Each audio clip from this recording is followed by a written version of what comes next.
Bugun 7-may 2026-yil.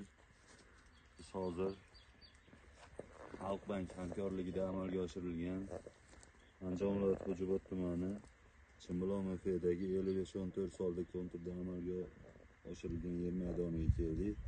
Bu yerda sarimsoq piyoz ekilgan. Yer maydoni hajmi 10 gektar tashkil etib, uzunligi 500 metr, eni 200 metrni tashkil etadi.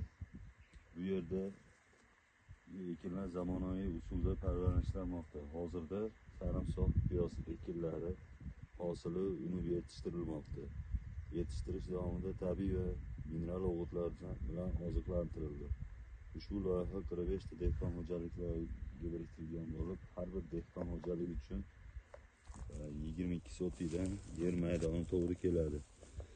Loyihaning samaradorligini tashkil etish uchun lider tadbirkor Mahsuda Nabijonova fermer xo'jaligiga biriktirilgan. Loyihani amalga oshirish uchun yetarli bilim va ko'nikmalarga ega. Ushbu loyiha bo'yicha har bir gektardan 10 tonnadan jami 100 tonna hosil olish rejalashtirilgan.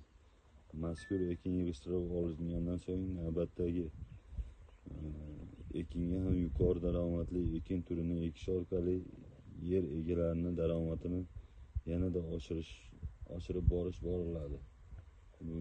Bugungi kunda sarimsoq piyoz may oyining 25-sanalaridan yig'ishtirilishi rejalashtirilgan.